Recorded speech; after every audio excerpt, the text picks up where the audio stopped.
Pessoal, todos estão vendo aí de casa o slide? Boa noite, Aline. Boa noite, Carolina.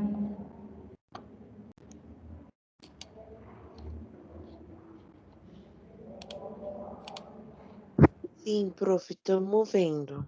Eu, pelo menos, sim. Desculpa, eu não entendi. Tá enxergando, então? Sim, Tá, beleza. aparecendo. Então vamos lá. Nós estávamos falando sobre os níveis e estágios de moralidade de Kohlberg. Lembram-se?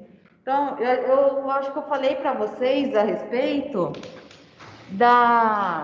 do nível 1, mas eu vou estar retornando também um pouquinho para vocês ficar mais a par, tá? Então, o nível 1 fala da moralidade pré-convencional. Então, é a moralidade ali da criancinha, né? Que está começando a interagir com o seu ambiente.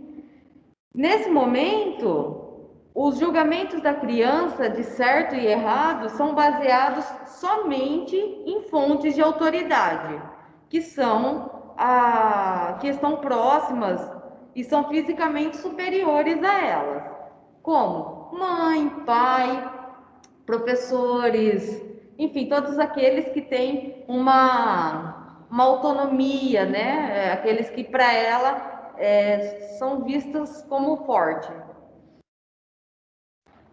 Esse nível, ou seja, então esse primeiro nível, ele se caracteriza pela moralidade heterônoma, né? A criança aí, ela vai aprendendo que existem leis, né? Não pode pôr o dedo na tomada, não pode bater no irmão, só que ela ainda não entende o porquê que essas leis existem. Ou, se a gente trazer mais para nós aqui, ser psicólogo, você exercer como psicólogo, você só pode atender se você ter uma faculdade, se você ter a inscrição no conselho regional, né, de psicologia. E a criança, a pessoa que está nesse nível de moralidade, que é pré-convencional, ela não entende o porquê disso tudo ainda. Ela só sabe que se falar para ela que existe isso, tá? Então, cada nível vai ter dois estágios. No nível 1, o primeiro estágio é denominado como orientação à punição e obediência. Então, a criança ela vai agir de acordo com as punições e a obediência, o que isso vai trazer de bom para ela, qual é o retorno que ela vai ter se ela for obediente, tá? Então, a criança ela se baseia nas consequências físicas de alguma ação para decidir se ela é certa ou errada. Então, como nós dissemos semana passada, às vezes a criança apanha, a gente sabe que acontece isso, às vezes a criança apanha por determinado comportamento. No momento ela não entende assim o para que serve o bater, né? Ela sabe que ela apanhou. E ela sabe que isso não é bom. Por isso ela vai agir sobre essa orientação, tá? Seus padrões para julgar a correção e erro também são mais externos do que internos. Ou seja, a criança ela ainda não consegue pensar o porquê que determinada pessoa teve determinado comportamento. Ela só viu, por exemplo, eu trouxe hoje o dilema de Heinz para vocês verem, eu comentei na semana passada também. Então vocês vão ver que o dilema é roubo ou não roubo o remédio para minha esposa. E aí, se a criança nesse nível de moralidade, ela só vai ver como errado, porque é o comportamento que os pais passam para ela, o ensinamento que os pais passam, roubar é errado, mas ela não entende o porquê surgiu esse roubo, né? O porquê se deu. Se ela for punida, ela vai entender que o comportamento era errado. E se ela não for punida, ela vai entender que o comportamento era certo que ela fez. Ela é obediente aos adultos porque eles são maiores e mais fortes. Então, ela também não entende porque ela tem que ser obediente, por que ela tem que respeitar as pessoas. Ela é obediente porque se ela não for, ela vai, dependendo da família, tá, gente? Ela sabe que ela vai apanhar, ela sabe que ela vai ficar sem o videogame, ela sabe que ela não vai tomar sorvete. Então, a criança obedece a fim de evitar o castigo ou para merecer a recompensa, né? Hoje você não brigou na aula? Legal, vamos sair, vamos tomar um sorvete hoje. Então ele sabe que esse tipo de recompensa vai acontecer sempre que ele não brigar na aula. No segundo estágio do primeiro nível, ele é denominado como individualismo, propósito, instrumental e troca, tá? A criança começa a fazer coisas que são recompensadas e evita coisas que são punidas. Então ela faz trocas, tá? Eu não vou bater no meu colega hoje porque eu estou ganhando sorvete todas as vezes que eu não bato no meu colega. E isso a gente só vê em crianças? Não, a gente pode encontrar em adultos também. Como? A pessoa que fura o sinal, ou melhor, não fura o sinal, mas não vê uma utilidade no sinal. Ela não entende que o sinal do semáforo serve para respeitar a vida das pessoas e a dela também. E o que ela pensa? Eu só paro no sinal porque senão isso vai me gerar uma multa. Então vocês percebem que existe um conceito de troca? Eu vou parar só porque tem multa, senão eu passaria. Algum princípio de preocupação com as outras pessoas é aparente durante esse estágio, mas apenas se aquela preocupação puder ser expressada como algo que também beneficia a própria criança. Por exemplo, se você me ajudar, eu ajudo você. Então, assim, é bem rudimentar ainda essa ajuda, essa preocupação com as pessoas. Ela ainda não consegue, né, se pôr no lugar das outras pessoas. Por que é errado? Não, porque ela ainda não conseguiu esse amadurecimento, tá?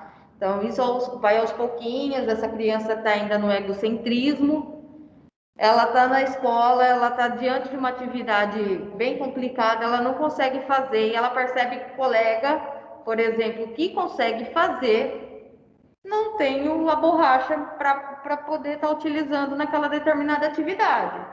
E eu tenho, né? Ela tem a borracha. Se você me ajudar, então, com a atividade, eu empresto a minha borracha para você. É assim. Nesse estágio, inicia-se o processo de descentração, com o reconhecimento de que, ao lado do interesse próprio, outras pessoas também têm interesses que devem ser respeitados. Essa descentração está relacionada ao egocentrismo. Então, a criança está começando a deixar esse egocentrismo de lado, né? Está descentrando, tirando dele para pensar nos outros também, porque é uma linha de raciocínio o egocentrismo. Ela é uma forma de pensamento, ela faz as coisas conforme ela acha que seja certo para ela, e não que seja errado o egocentrismo. Mas como a moral ainda é individualista, busca-se estabelecer trocas e acordos. Então é o caso da criança que vai emprestar borracha só porque ela quer que o colega ajude ele com a atividade. No caso, quando a criança deixa. Deixa eu dar um retorno. Quando a criança deixa de.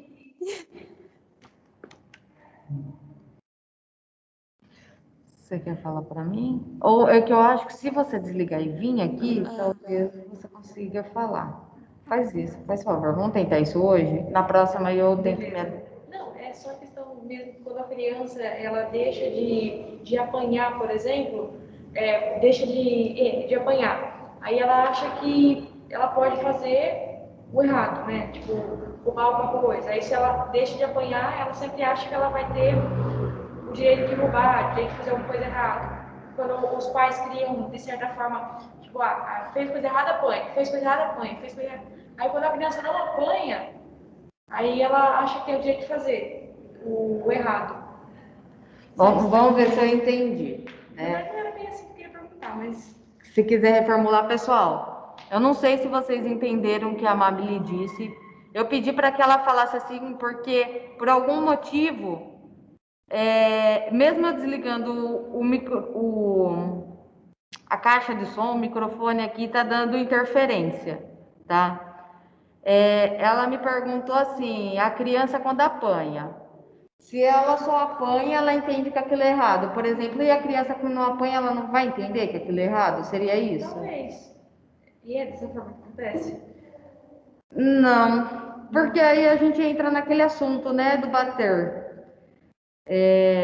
Eu sou totalmente contra o bater, porque eu acho que não é o respeito que você cria com o bater. Você vai criar medo na pessoa, né? Então você vai ficar mais receoso. Por exemplo, uma criança que está sempre apanhando do pai, o que ela vai fazer? Talvez ela vai chegar menos perto dele, ela vai conversar menos. E a criança vai levar isso para relações futuras também, né? Com certeza. E a Amabile me perguntou se a criança pode levar isso para relações futuras. Com certeza, né?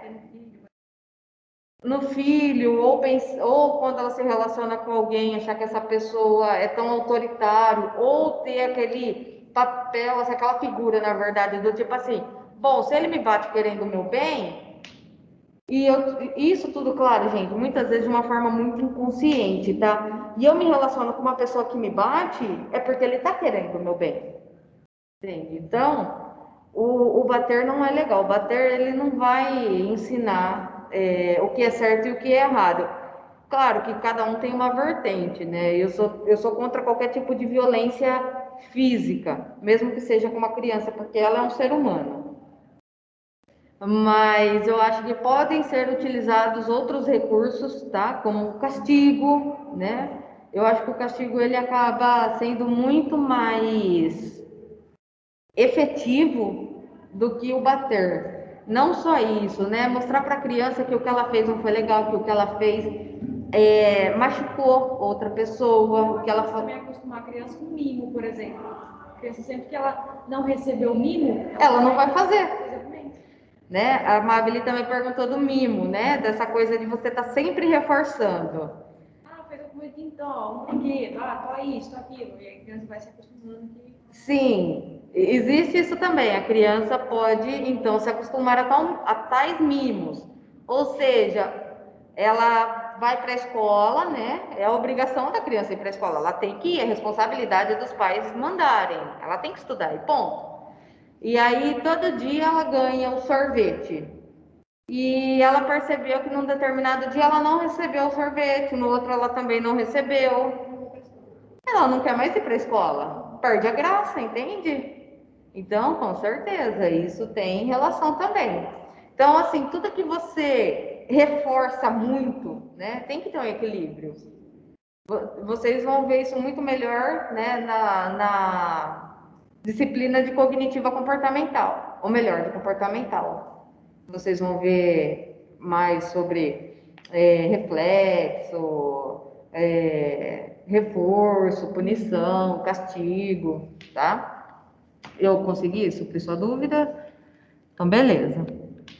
O nível 2, então, também, ele é denominado como moralidade convencional. O que é isso? O jovem, ele começa a mudar os seus julgamentos baseado em consequências externas e ganho pessoal,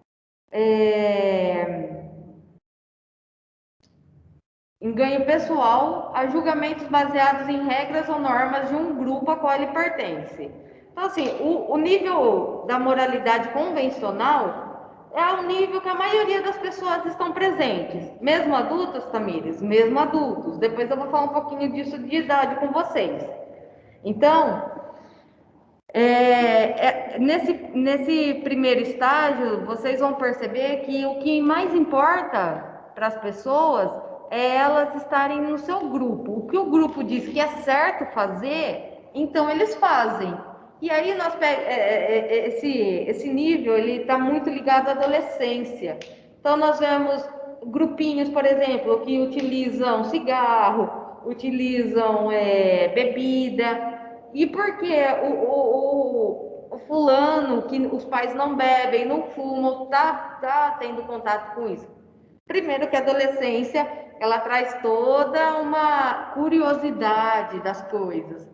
Segundo que nós temos aí a influência do grupo. E se para ela o grupo está agindo certo, ela também vai agir assim, porque assim é o certo, é o que o grupo prega, tá? Então, o que o grupo de referência escolhido define como certo ou bom, é certo ou bom na visão da criança, adolescente, enfim. E ela internaliza essas normas. E quais são esses grupos? Pode ser os pais, pode ser da igreja, pode ser o grupo de amigos da escola. São os grupos que ela pertence, os da rua, né? Que às vezes a gente tem coleguinhas na rua. Nesse nível é valorizado o reconhecimento do outro. Então, tudo que ele faz é aquele momento de popularidade, sabe? Ele não faz para agradar a ele faz para agradar o outro, né? Eu fumo porque eu não sou bem visto no meu grupo, tá? Então, o estágio 3 desse nível se chama estágio de expectativas interpessoais mútua, relacionamentos e conformismo interpessoal. Então, aí as crianças, nesse estágio, acreditam que o bom comportamento é o que agrada as outras pessoas. Foi o que eu falei acima, tá? Elas valorizam a confiança, a lealdade, o respeito, a gratidão, a manutenção de relacionamentos mútuos. Então, assim, se dentro desse grupo ela se sentir respeitada, ela sentir que ela tem voz, existem crianças, adolescentes que não têm um bom relacionamento com os pais. E aí, dentro de casa, elas não conseguem ter voz, elas não conseguem ser respeitadas, né? Então, ela vai buscar isso num lugar, num grupo onde se oferece isso, independente de qual é a dinâmica desse grupo. No estágio 4, ele é denominado como estágio de sistema social e consciência. Aí nós já vamos começar a perceber uma diferença entre o estágio 3 e 4.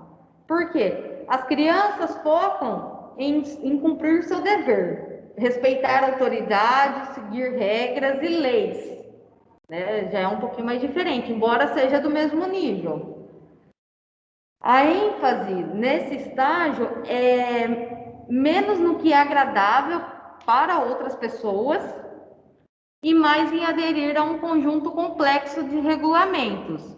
Então, os regulamentos em si ainda não são questionados, mas o que acontece? No estágio 3, então, nós vimos a criança, o adolescente, né? Que ele está querendo seguir o grupo deles, mas aí nós percebemos também, por exemplo, no terceiro colegial, você começa a ter aquela coisa, aquela consciência do tipo assim, eu até estava conversando sobre isso com o pessoal aqui da sala, agora de pouco, eu preciso entrar numa faculdade, eu preciso fazer algo. Por quê? Né? Porque eu quero ser alguém, eu quero ter uma profissão, tá? E para eu ter uma profissão, o que eu preciso seguir, né? Tem isso, isso e isso. Eu não quero me envolver em brigas, né? Não faz parte. Então, a pessoa vai se autoconhecendo, vai amadurecendo e ela vai entendendo que isso não é legal, por exemplo, brigar. E nesse estágio 4, isso acaba vindo com muito mais força, ela acaba entendendo. Ou na teoria, é para muitos entenderem, tá? Nesse estágio, as relações individuais organizam-se do ponto de vista do sistema, das instituições, da manutenção da ordem social e da sociedade concreta, com suas regras, papéis e leis que garantem seu funcionamento, tendo em vista o bem-estar da sociedade ou do grupo, ou dos grupos também.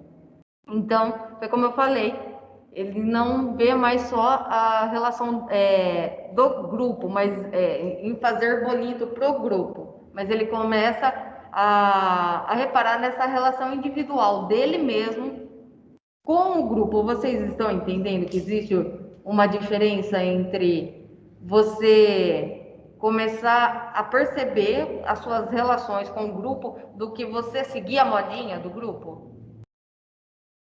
Deu para entender?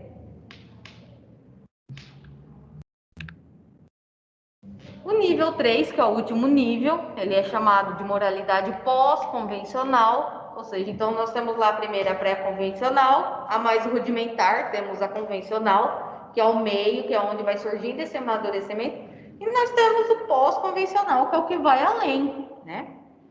O pós-convencional, então, é marcado por diversas mudanças. A mais importante é a mudança na fonte da autoridade.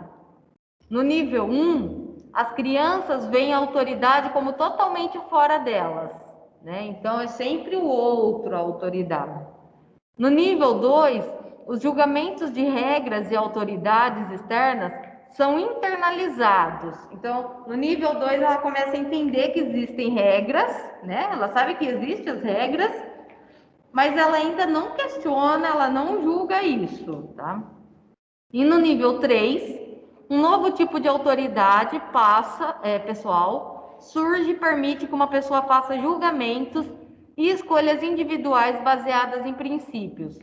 Ou seja, então nesse nível 3, a pessoa ela começa a perceber que ela tem o livre-arbítrio, né? É uma autonomia, ela pode escolher entre fazer uma coisa ou não. Por quê? Porque ela consegue raciocinar, ela já internalizou as leis, as regras, ela pode questionar o porquê que tal regra assim, o porquê que ela não é do outro jeito, né? Isso faz parte dessa moralidade pós-convencional.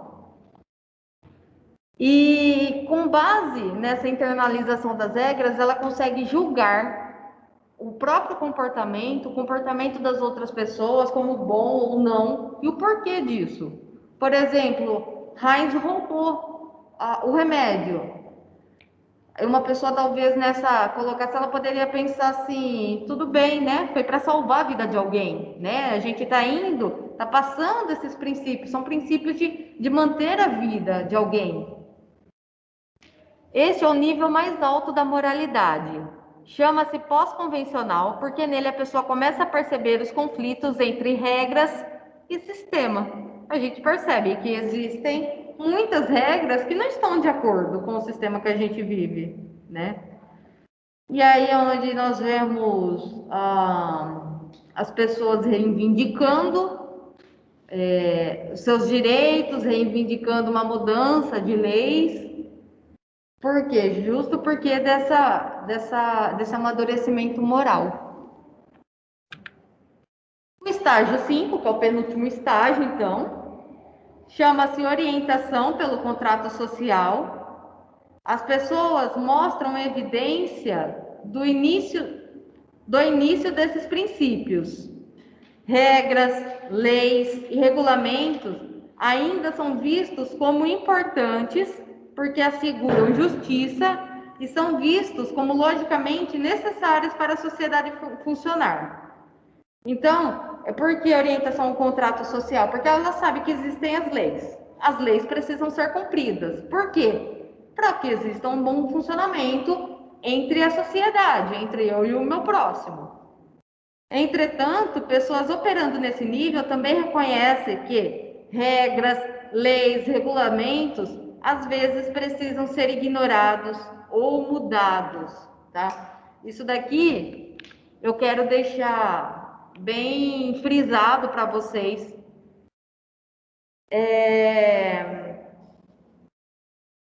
Só porque disso eu posso sair, por exemplo, roubando, que eu bem entender, sair quebrando as coisas. Não, não é assim.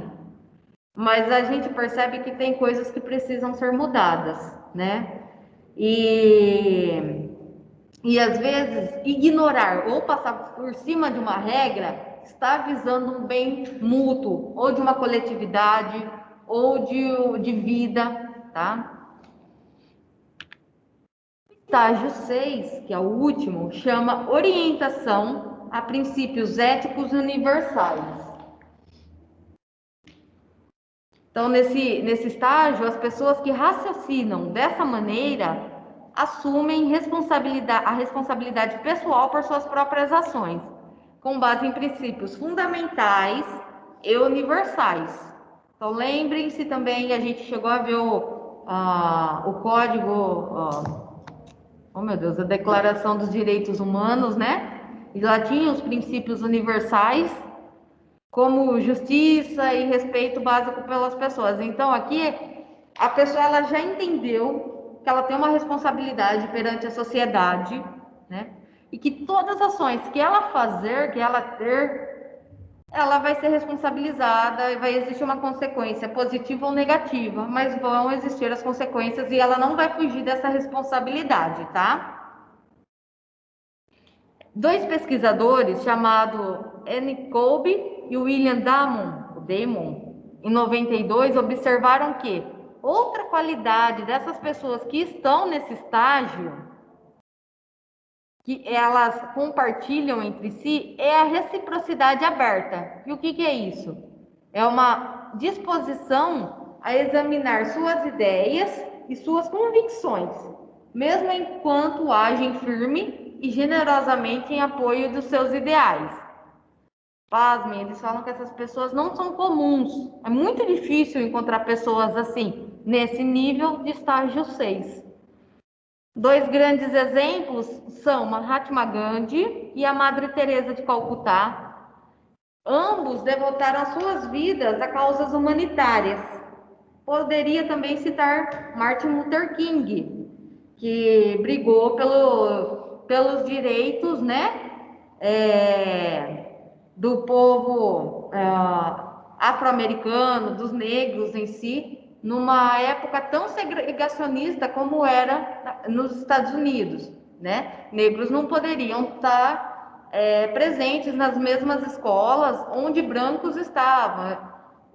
Se o branco estava passando nesse lado da rua e estava vindo o negro tinha que atravessar a rua para não passar do lado desse branco, porque era como uma afronta.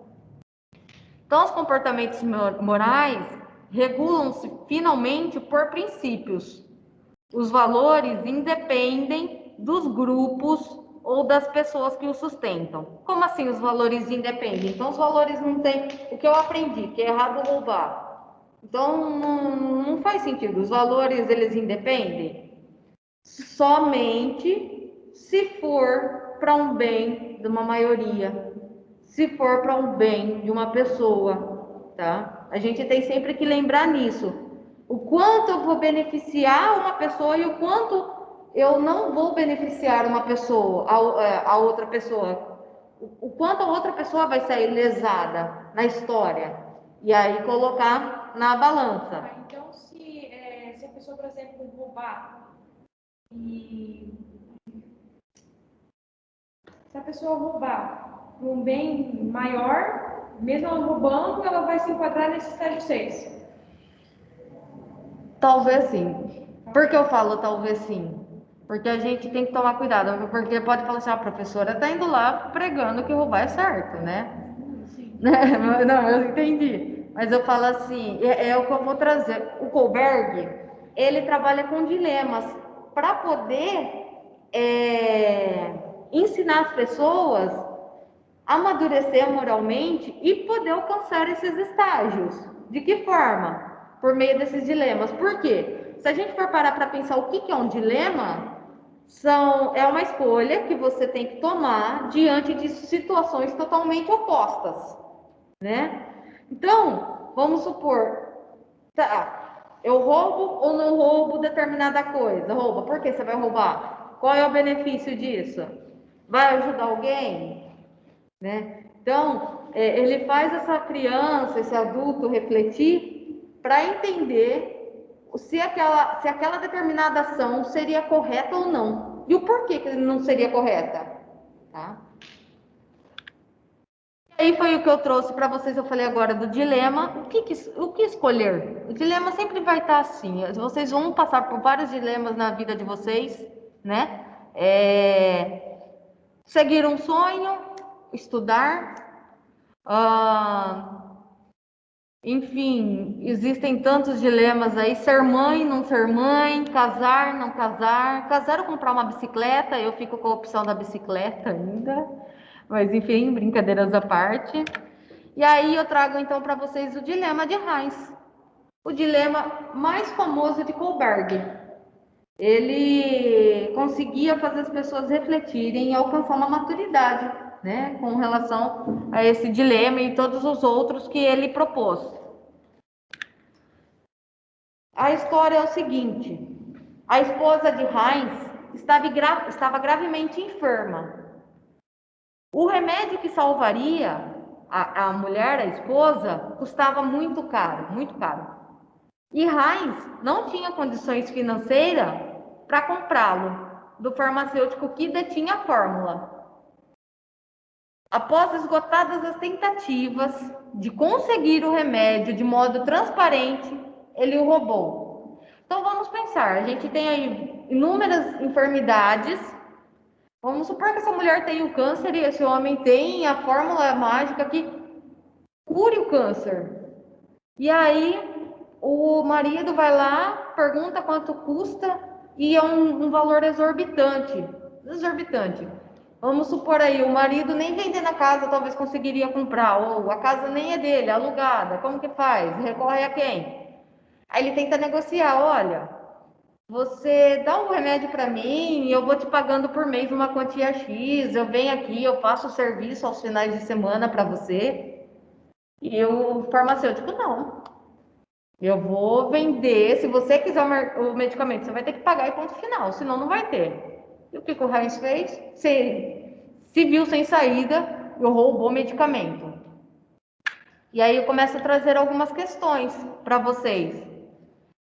E eu gostaria que houvesse uma interação, embora nós já estejamos aí alcançando o horário, tá? Vocês acham que o Heinz fez bem em ter roubado ou não? E eu abro aí para o pessoal que está em casa também, por favor, né? Vamos participar também. Vocês aqui, vocês acham que ele fez bem em ter roubado? Você faria a mesma coisa? Você acha que fez bem? Vocês acham? Gente, não tem problema nenhum discordar, viu? Não é isso, tá? Eu também quero que vocês em casa vão pensando a respeito disso, né? Será que realmente ele fez bem em ter roubado? E aí eu trago uma outra questão para vocês. Que outra alternativa ele poderia ter utilizado? Vocês pensam em alguma outra alternativa que não fosse essa? Eu me dei arrecadar dinheiro pela internet, por exemplo. Arrecadar dinheiro pela internet. Atualmente. Antigamente era um pouquinho mais difícil, mas talvez, se ele tivesse uma rede, né? Por exemplo, ele frequenta a igreja, conversa com o pastor, com o padre, né? Enfim. Eu estou precisando do dinheiro, será que eu consigo, né? Será que os fiéis conseguem fazer, talvez, trufa, né? É uma hipótese? São algumas hipóteses? São. Alguém tem mais alguma hipótese? Talvez alguém em casa tenha, né? Então, partindo desse ponto de vista, do ponto de vista moral, como que você vê essa situação? Eu entendi, vocês falaram para mim, eu acho que ele fez certo. Mas e partindo do ponto de vista moral? E pensando sobre o roubar ser errado, ainda assim, a gente tem alguns valores. Como que é isso? Como vocês enxergam essa situação? Continuo achando certo. Você continua achando certo? Sim, porque eu vejo como. Não é a mesma coisa, mas é como se fosse sobrevivência. Acho que como se fosse uma defesa. Porque pode ser uma situação muito diferente. Mas eu vi uma reportagem hoje de uma menina que matou o abusador dela. Uhum. Uma pessoa chamava ela de assassina. E ela matou alguém. Isso não seria ético nem moral.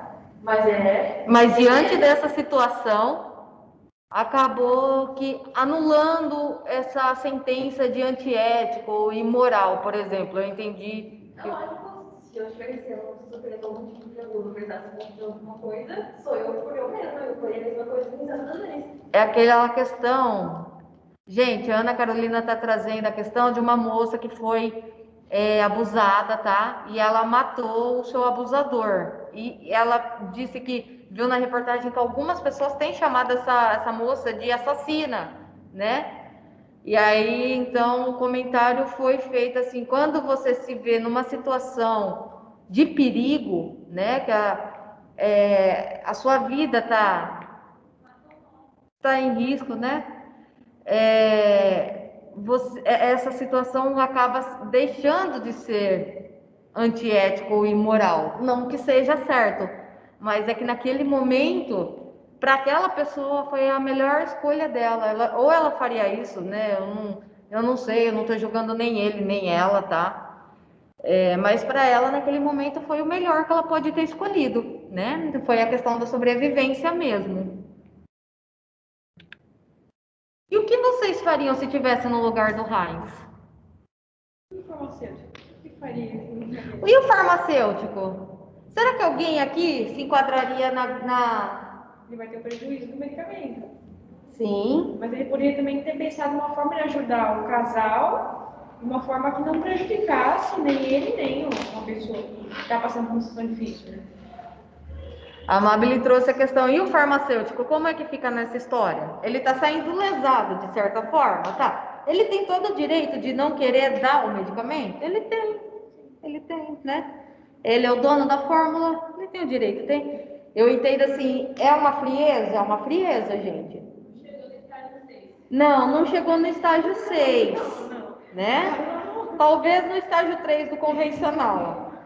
Mas a gente tem que entender, aí volta aquelas discussões que nós tínhamos também.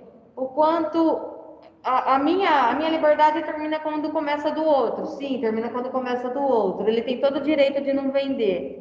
Mas nós estamos falando, gente, ele pode salvar, né? É uma vida.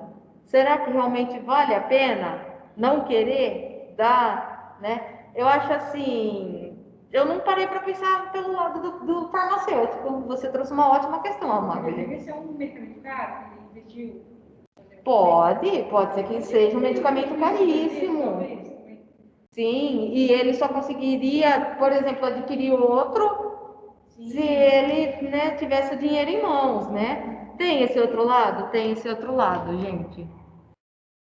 A gente começa a pensar, tipo assim, vai que tem uma família também, tem uma necessidade, às vezes, desenvolver o remédio por algum motivo especial. Você começa a pensar, assim, imaginar. Hipóteses. Então, você tem que pensar pelos lados mesmo. Sim, e aí eu fico pensando o papel do juiz em muitos casos, né? Sobre o que é legal e sobre o que é lei, né? Foi legal o que a moça fez? Perante a lei, não, né? E é lei, não matar é lei, né? Mas e aí?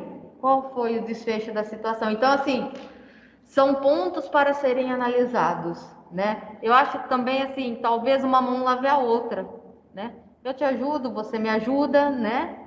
E aí a gente pode, sei lá, dar um jeito e salvar outras vidas ou por meio de, se for no rádio, na TV, na internet, ou falar do seu medicamento, quem sabe alguém financia alguma coisa. Existem as outras hipóteses, com certeza existem.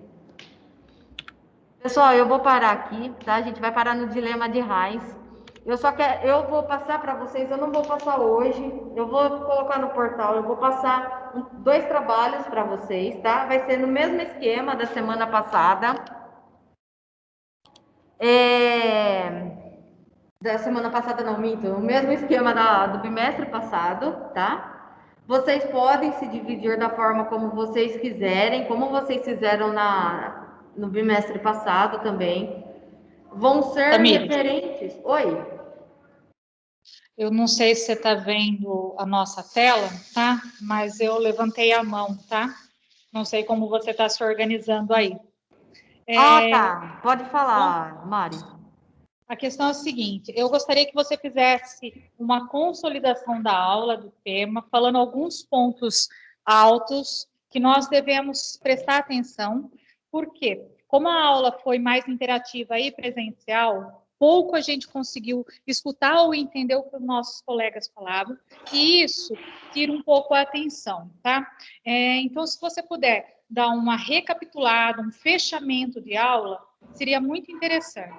Porque você viu que nós aqui de fora, a gente até evitou falar um pouquinho, porque está muito ruim esse sistema de aula. Então, se você puder fazer um fechamento de consolidando, olha, preste atenção, os temas mais importantes é esse, é de fechamento mesmo, para que todos tenham um alinhamento de aprendizado.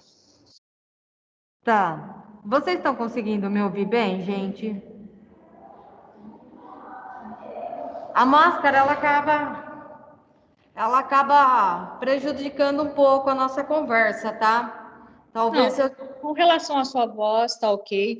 Tem um pouco do eco, do som da sala, mas é mínimo, a gente consegue ouvir. Mas quando começa os outros alunos interagir, prejudica um pouco a nossa atenção. Você acaba tendo que fixar um pouco mais, né? Então, tem que falar mais pausadamente, falar mais devagar, né? São para nós aqui de fora, melhora muito a audição, tá? Lógico que cada pessoa tem o seu direito, a gente está tentando ver o que é melhor para todos, por isso que eu falei uma questão de fechamento de aula. Antes de você encerrar, quais são os pontos altos dessa aula que você quer que a gente fixe, preste atenção ou retome o conteúdo? Vocês têm que, por hoje, o que vocês têm que entender, o que vocês têm que saber?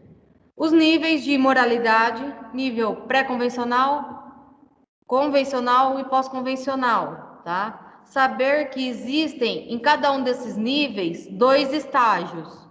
Então, são 3 níveis compostos ao todo por 6 estágios, tá? Vai do mais rudimentar, né? Ou seja, de algo bastante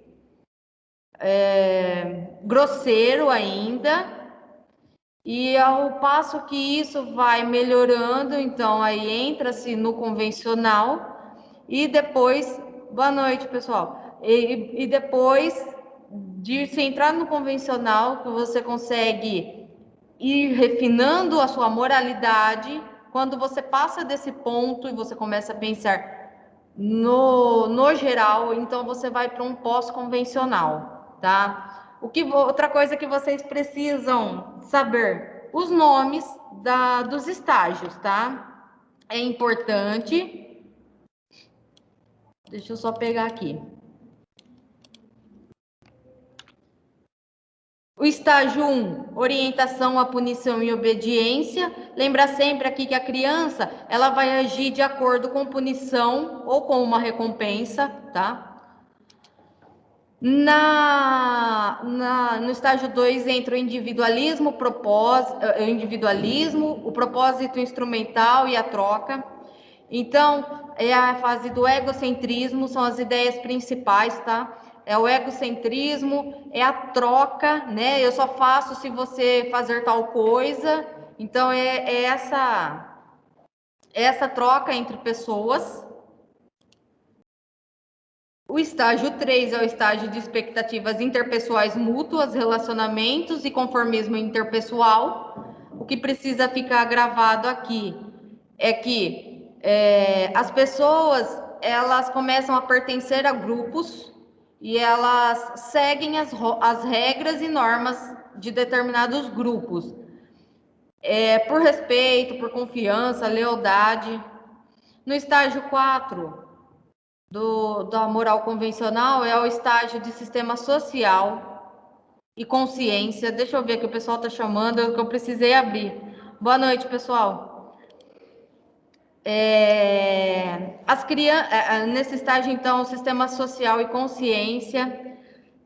Aí já muda, porque no estágio anterior, a criança ou adolescente, ele faz pelo outro, né? Lembra na fase da popularidade, né? Da escola, ele faz pelo outro para se sentir aceito. Já no estágio 4, não. Ele começa a rever as suas próprias atitudes, seus próprios comportamentos.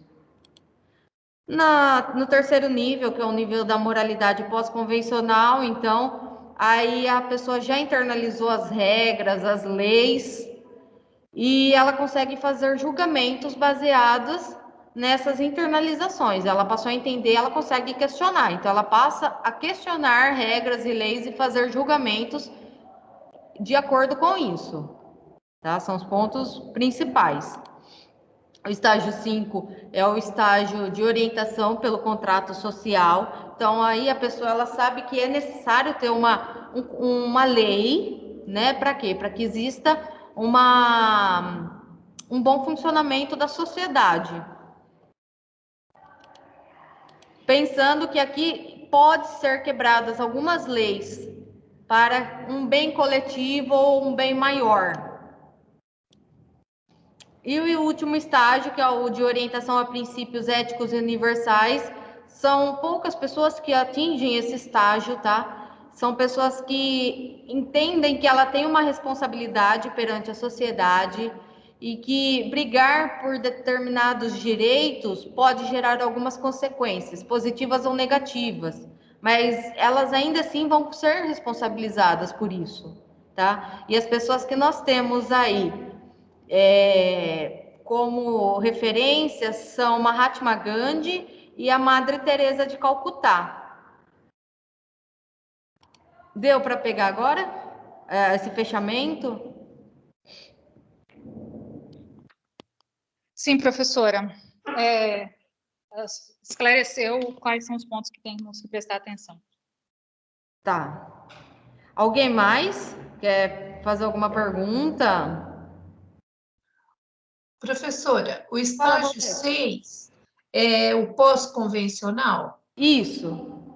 Ele pertence ao nível pós-convencional, mas ele tem um nome. O estágio 6 é a orientação a princípios éticos universais. Ok, obrigada. De nada. Boa noite, Carol. Pessoal, então é isso, tá? Até semana que vem eu passo o trabalho no portal. Vou estar aberta lá à disposição de vocês, mas vai ser bem de boa, tá bom? Obrigada. Obrigada, Tamires. Boa noite. Boa noite.